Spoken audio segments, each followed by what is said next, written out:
Hello, everybody. Welcome to CleanRiver's Guide to Maximizing Graphics and Communication Tools for your Recycling Program. I'm Tom Lembo, CleanRiver's Senior Recycling Advisor, and here once again with Mr. Bruce Buchan, CleanRiver CEO and Founder. So before we get started, we're just going to have a moment of awkward silence so you can read the housekeeping rules and make sure that you can listen to this appropriately.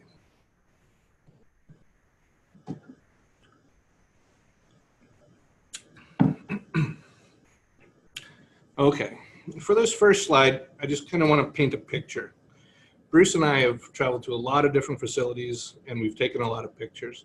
Sometimes what we see can be, for lack of a better word, kind of hair-raising. Here's an example or two examples of people who are really trying to do the right thing, but you can see it's very confusing. So again, picture yourself with something in your hand up in front of this cluster of containers and figure out if you can do the right thing or find the right slot to put it in. Here's an actual picture I took a couple years ago. So I take a lot of pictures of recycling containers, which has made me a social pariah in my family, but it's another story. But I was walking along and I had the McDonald's cup in my hand and I said, I got to take a picture of this. And me trying to do the right thing, I'm looking at that container going, where does it go? And if you look closely at that, you can see the cup and the lid and the straw in the trash, in the beverage container, and in the paper fiber bin. So, you know, again, even if you want to do the right thing, it becomes very, very difficult. So I'm going to turn it over to Bruce now for the first time, and he's going to speak a little bit more about communication and how it affects you. Well, thanks, Tom. And as you mentioned in those earlier pictures, communication is really critical to assist people knowing how to do it and how to do it correctly. But, you know, I'd like to address how can poor communication impact your program? And there's many ways this happens. Probably the most obvious is the increased contamination when you are trying a recycling program. That creates a bit of a problem and a challenge because the challenge leads into the collection time and servicing time of the custodial staff trying to do the right thing, which leads to non-compliance. And in the world we're in these days in North America, we're faced with the Asian sword impact, and that is the Asian market rejection of all of the recycling materials because it's highly contaminated. So we have to look after our own backyard. And again, this creates problems with increased costs, potential fines depending what region you're in. But most importantly, there is the cultural impact that we're going to speak about. And as we speak a lot about recycling programs, it is my belief culture is the #1 driver for success. And culture is really driven around communication. And communication ties into all of these areas such as a green team. Do you have one? Are you thinking of implementing one? What's the benefits, the pros and cons?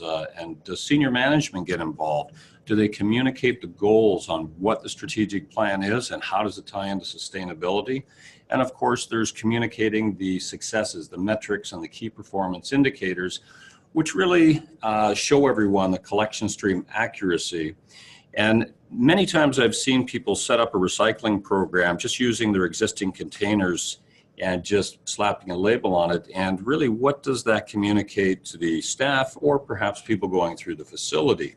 Does it look like your recycling containers should possibly be recycled themselves? And tying that all up, it's our belief in the communication which ties to culture. You need to have fresh, relevant updates. Things are always changing. And if you can, with a green team, share best practices. And this all involves education, training, and even communicating for onboarding new staff. Over the past 2 decades, why communication is so very critical is the number you'll see before you is what we were dealing with when we started. And there was 9 different recycling streams. If you can imagine having to separate grades of paper from white paper to colored paper to newspaper, cans, glass, colored glass, plastics. This went on over the years and required a continuous change of graphics right down to that 3. And that's where it stalled for about 6 years ago, where traditionally it was 3-stream recycling: trash, mixed beverage containers, cans, bottles, and plastic, and of course mixed paper. And then it went down to 2, which was the single stream or commingling as we know it. But what's interesting is now it's growing with the addition of organics and electronic recycling coming on. So why this is critical is, to wrap it all up, change is a constant, and you do need to focus on communicating the change because it's coming. Over to you, Tom. Thank you. One of the things we want to talk about, obviously, in this presentation is recycling labels and best practices. So these are things that we have learned over the years. When we look at the recycling container as a whole, studies have shown that you have only 2 to 3 seconds when someone's standing in front of the bin to get their attention. So within 2 to 3 seconds, they have to know exactly where that item is going to be deposited. So graphics plays a huge role of that. When we look at these 6 typical kinds of graphics, we look at the first one, which is a symbol. Not very communicative, for lack of a better word. Some people say, is that a boat propeller? Is that a banana peel? I'm not sure. The text is very tricky because a term like compost can mean different things to different people. People from other regions might not be able to understand it, might be in a different language, something like that. Pictorials and clusters, you can kind of see they don't communicate. The cluster is very, very busy. What we have learned over the years is you have to be brand specific. So you have to have specific items that are germane to your facility. And this, when someone is standing in front of it, allows them to easily identify it in their hand and deposit it in the correct slot. So furthermore, one of the big things, and we see this a lot, are people using pictograms. And the cleanliness of your streams decreases greatly with the use of these. They just seem to be very, very confusing. Now, I think Bruce is going to tell us a little bit about more what we learned working with the University of Toronto over the last couple of years. So here you go, Bruce. And thanks, Tom. And over the years, we've done a lot of testing, different universities, our own independent testing, but this was an actual case study we did with the University of Toronto, where we compared just straight text on the containers versus text and limited graphics of items that were either brought in or sold at the site. And you can see down below that at the end of the test, we increased the diversion rate by 163%. And that really says a lot on making it simple, because you want to get people engaged, you want to keep it simple and make it easy to take part and participate in the recycling program. Another really great example of this was the University of Kentucky. When we got involved working with them, it was a very large stadium, and you know, where you have 50 to 100,000 of your closest friends dropping in for a game. They had challenges because on concourse levels, sometimes it's just wall to wall. What we did was we created something that could be placed in the middle so you could see it from both sides, have eye level. But what they did that was really unique was they had all the images of the actual products that were sold in the concession stands, from the food, packaging, and that really made it easy.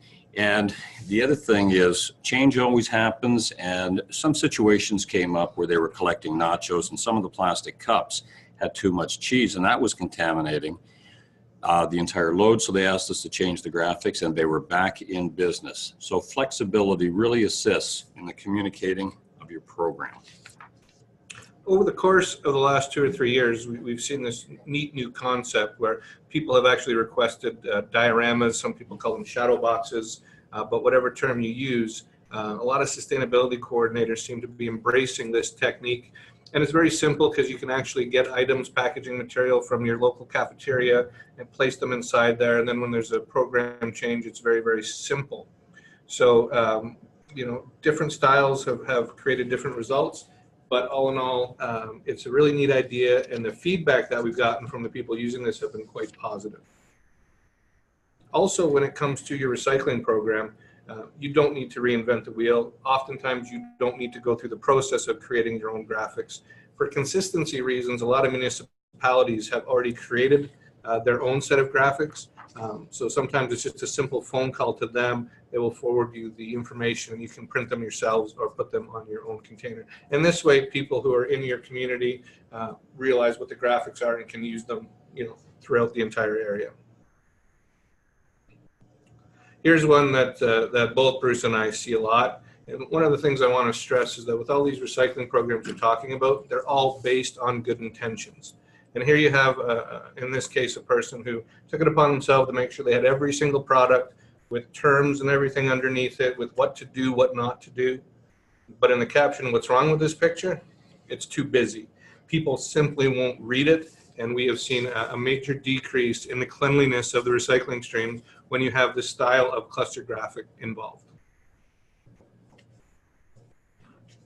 So 4 tips for effective recycling graphics. Bruce is going to address each one of these points, but very, very quickly. You got to keep it simple, not too much. Actual images should be used, and you should keep consistency. So it's okay if you have different styles of containers throughout your bins, but as long as you have, the same graphics, the same opening shapes, the same color codes, you should be good. So I'm going to turn it back over to Bruce, and he's going to get into some greater detail on how this can help you with your program. And thanks, Tom. Those 4 points about simplicity, consistency, visibility, and keep it current. The first one is keep it simple. And this is a downtown street core in California. And you can see on the containers as you approach recycling, there are 5 items. That is very simple.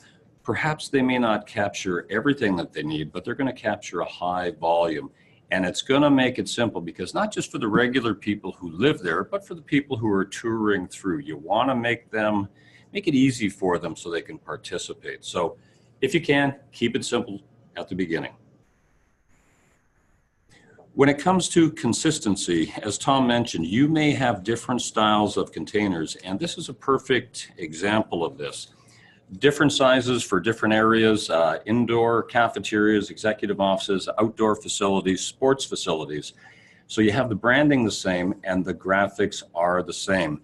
Because as I've mentioned in previous webinars, it's almost like that McDonald's restaurant approach where no matter where you go, whatever that container looks like, the graphics are consistent, and it makes collecting, recycling so much simpler and get away from the contamination levels. And just keeping on the consistency theme, color coding is something that a lot of people really shoot for. There hasn't been a standardized approach for colors yet. However, you can see on this bin where they have recycling in blue, they complement that with the blue plates and the blue graphics. And even in the event where perhaps the text or the copy on those disappears or gets messed up, color coding is a reinforcement to allow people to understand, and especially in lower grades in schools where maybe they can't read in the JK, but they can understand colors. So keep it consistent if you can. And when it comes to visibility, as Tom said, you have 2 to 3 seconds. Obviously, the best thing is to have it at eye level. We don't encourage people to have the posters smaller format down at knee level because it's not realistic to expect people, to bend over and take a look to do the right thing. So if you can keep it very, very clear, visible at eye level, it's going to certainly impact your program overall. And finally on this one, if you do have existing bins or you're thinking of ordering bins from any organization, there's 5 points that we really want to reinforce as you're doing your program. Easy updates. Can you change the graphics? Because it's going to change. Simple stream identification, again, reinforcing, keep it simple. And then the consistency, perhaps you have different size openings, colors. That's very important. And we also believe it's very important to have the branding or storytelling if maybe you're working together in a partnership with a facility management company. Who's driving this program? And again, promote the success if you can. People want to know they're doing the right thing, or they want to do the right thing, but they want to know that it's working. And finally, we've always said to people, you can't just do a program, let's say on Earth Day, here we are, and then walk away, we're done. A lot of people want to do monthly refresh, but they just don't know where to go. And we've worked with clients where we create booklets on this. If you're addressing paper, you can have a series of statements and uplifting ideas for every area you're doing, so you can quickly change. Maybe it's weekly or bi-weekly, biannually, whatever it is. But I do encourage people to keep the messages fresh and relevant. And the last slide I'm going to talk about here is Recycle Across America has set forth to set up a standardized color approach. And this is a great idea. It's one that has, it hasn't taken hold, but consistency takes time. And for an example of this, they've got a standardized approach, but in San Francisco, where they started off with their 3-stream, with trash being gray or black, recycling blue, organics, and compost green, that program is widespread. So for them to change everything to meet this, it's going to be a lot of time and a lot of money. So we do encourage everyone, think about consistency, especially when you're planning the program. And I'll turn it over to Tom. Thanks, Bruce. Education is a big part of a recycling program. So what can you do to educate? How can you teach people? One of the things is listen to your janitorial staff. They're the last line of defense, and they're going to provide you with a lot of information and give you a lot of trends that they see. Also, create a green team. Find those passionate people. Get them involved. From a training perspective, in your employee handbooks, we often recommend showing your recycling graphics, making people aware of what's recyclable, what's not recyclable, where your bins are located, how your program works. And then, of course, identifying the top offenders. And when we say that, we don't mean public shaming people, but we mean picking out those products that are maybe confusing to some people, perhaps posting them on one of those boards that we talked about, or shadow boxes, or having it in a newsletter. But just keep the employees informed and keep trying to trend that diversion rate a little bit higher as you go.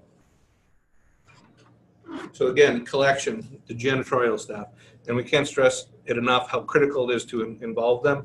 They see it all, and they can communicate your program back to you, things that they're seeing, things that they're not seeing. From a communication perspective, to help your janitorial staff out, we recommend even placing maps in your facility, making it evident to them where the compactors are located, where the bins are located, what the clean out frequency should be.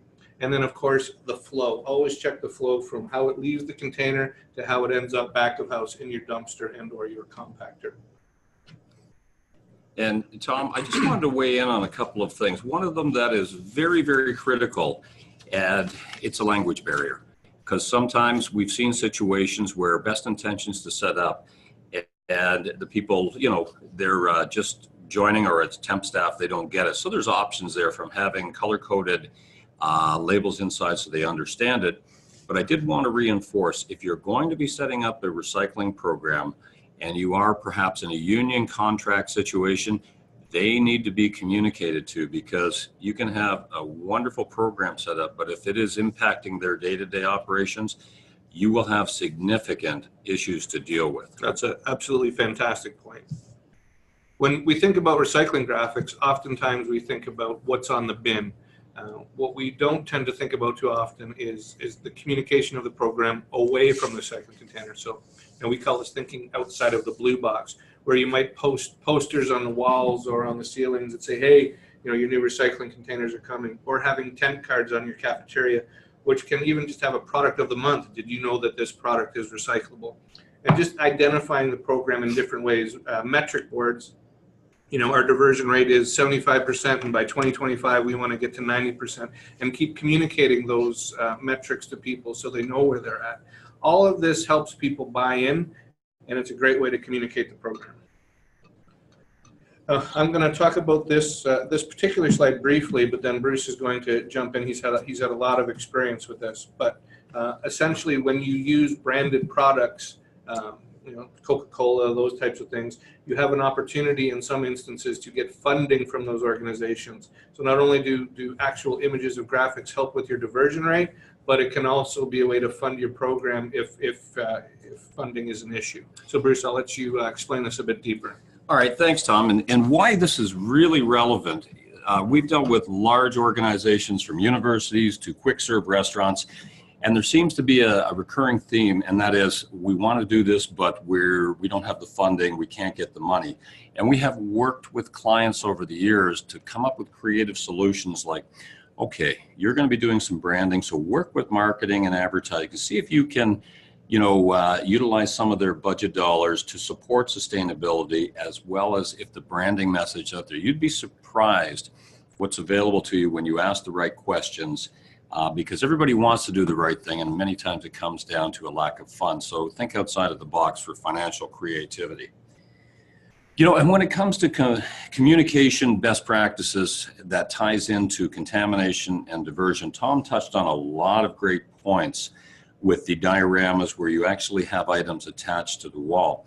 And here's a rather unique thought, and it's called the I don't know bin. And simply, let me just say, many times all of us have approached a bin. We simply don't know what to do, where to put it in, so we just either drop and don't think or take the path of least resistance. Here's how it works.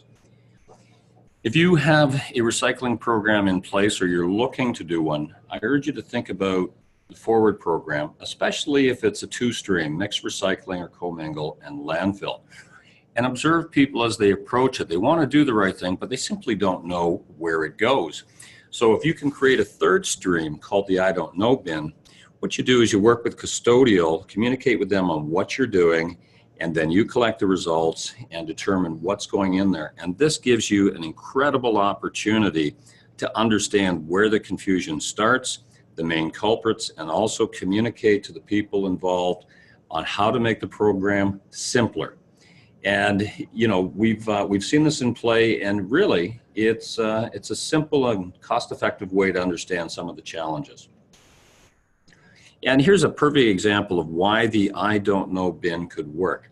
Everybody can recognize that Starbucks coffee cup. And is it paper? Is it plastic coated? Is it a plastic lid? And you've been drinking Starbucks coffee for a while. You go to another area, and right below it is an eco-tainer, and it's a type of product that is totally compostable. So you really don't know where that's going to go, and what if you throw the Starbucks into the compost? It's contamination.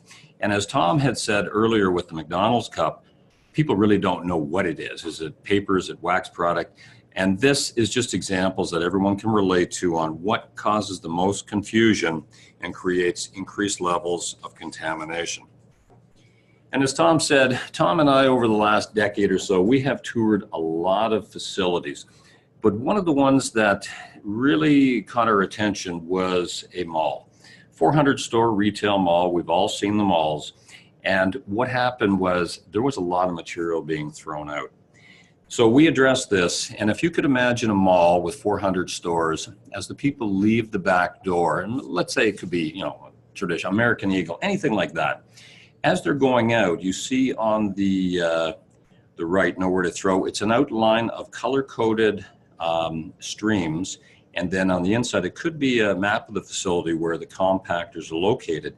So what it's doing is educating them, and we're communicating the types of streams, and then as they go to the outdoor, there's also posters along. And what really made this successful is the next slide. And that is, when we were at the back of the house, this is what we were experiencing. Someone wanted to do the right thing, so they took some chalk and wrote on it. You can see how clear and concise the new graphics are, and it's even bilingual. And when you take a look at a mall with perhaps dozens of compactors, you can just imagine the amount of contamination stuff going through there if it isn't clearly articulated what's trying to be done. So as looks like we're a little bit ahead of time here, but with a couple of slides to go, I wanted to reinforce this because as we do produce and manufacture bins and have in-house graphics, this situation comes up a lot when you're designing and ordering graphics. And people say, well, who's going to design it? If we don't, a lot of organizations say we can. We have our own in-house team that can do it, but that poses some challenges. Because perhaps the printing area they're out of time, they can't get the graphics in time, and they simply don't have the expertise, so they don't know what to put on it. That's going to set your program off on the wrong foot. And another thing, as Tom had mentioned earlier about a diorama or the products hanging from the ceiling, many times you want to communicate, but there are buildings that do not allow anyone to attach anything to any of the walls anywhere. And so you need to find out ahead of time instead of, spending the money creating it only to have it denied. And what we've seen going back to the never-ending change with recycling streams from the slide of 98765 and on, change is going to happen. And we've seen people do recycling containers with permanent etching on them, and it could say just bottles or cans. If you do that and your program changes, it's very, very costly to change entire units or doors, and it looks even worse if you just put a label over it. And, you know, as we talk about the flow, when you have a recycling container, you can put them on a backboard, the labels that is, or on the lower front. And some people choose to put it right on the top surface so as they approach it, which can be a good idea, but I do recommend, because these units could be cleaned daily with different cleaners, abrasive cleaners, and it tends to wear off the labels, or people spill things, it gets messy. So if you can get away from that option, that would be a best practice, and in some cases you can't. And again, you can print your own labels. If it's a standard 8.5 by 11, you can save some money. But one piece of advice we've seen is people do it themselves. Then they put it behind plexiglass, you know, to protect it. And when cleaners come up and do the spray to clean it off, if the smallest amount of liquid gets between the plexi and a printed photocopy graphic, it pretty much damages. So just things to create. But overall, once you get involved with the recycling program, you're setting up the graphics, you have to think ahead and go, who's going to create this? Who's going to manage it? Who's going to refresh it? Because it is our belief any successful recycling program requires ongoing communication. So this is the last slide. And before we get into some questions, I just wanted to make a couple of sign-off statements, and that if you are just starting a recycling program and you're not clear on how to do or what to do, my advice is keep it simple. Try and collect things that everybody can understand, whether it's a soda can, pop can, plastic bottle. And this gives everyone a chance to take part, understand, and buy in, and see part of the success story. And then as people understand it, you now have the opportunity to add additional items, or in that case, streams, as it grows. People have to get comfortable. The only downside to doing this and starting it, if there is a downside, is you may collect lower recyclables, but you're definitely going to have cleaner streams. And that's really what we're trying to achieve here in a successful recycling program at your facility, is clean streams. So before we jump into questions, hopefully, you know, you got some value out of this, and everyone listening to this managed to get at least one key takeaway that they can go and, you know, make changes to the program on the path to better sustainability results. So here we go with some questions.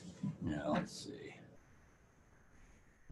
Okay, so Tom, do you want to take the first one? How often? How often should I change my recycling graphics? So good question. And our rule of thumb is whenever you have a program change, for example, if you're currently working towards zero waste and you are getting some new purchasing ideas, bringing in new packaging equipment, every time you introduce a new product to the facility, you should probably update your graphics and educate employees and let them know what's going. Also, over time, they can get a little faded. Bruce was talking about, you know, using cleaners on them. Once they get worn out, it almost looks like you're not caring about your program anymore. And if they don't look fresh, we find people don't take them seriously. So when they get faded and worn, and when you make a significant change to your program, to me is when I recommend changing your recycling graphics. Perfect. And I'm going to go with the next question submitted, and it is, do you have any advice on how I can set up a green team? Yes, we've been involved with setting up, well, our own internal green team. And if there is, you know, several ideas here. One is, don't just have a group of people who want to get involved. I strongly urge everyone to get representation from every department, whether it's manufacturing, HR, sales, admin, what have you. That way you're going to get not only a cross-section of the types of areas in the business, but more importantly, input that these people in different departments can go back and share. You just don't want to have a group of, let's say, one area. And so that's one idea. And again, when you get it set up, we can provide tools on what the expectations are for a green team, when to meet, what to do, and how to really breathe life into your program. So hopefully those are some ideas to go forward. One of the other questions I see is, how do I get our cleaners on board with our recycling program? They don't seem to care when they put the recycling that we've separated out straight into the garbage dumpster. So obviously, I mean, this is a tough one. It's a culture issue, and we deal with this a lot.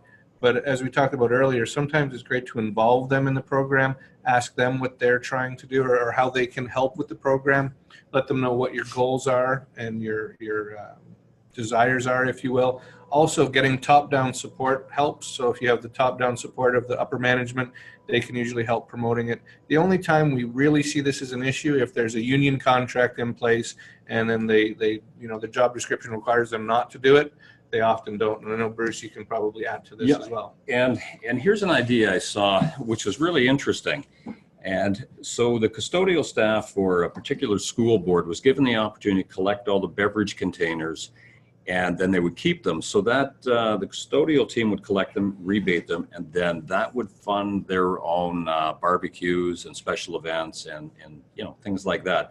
Now that's an idea that can work. However, maybe there's such a high volume that you really have to assess, is it too much or does it tie into the overall financial goals of the organization? Good. That's a good point, Bruce. But we find as long as you get them involved too, they want to help. People generally want to help. Sometimes they just feel like they've been, misplaced out of the program. So we recommend that as well. But let us know how you make out, and if you have anything that we haven't thought of, we'd love to hear it. So, and here's a question.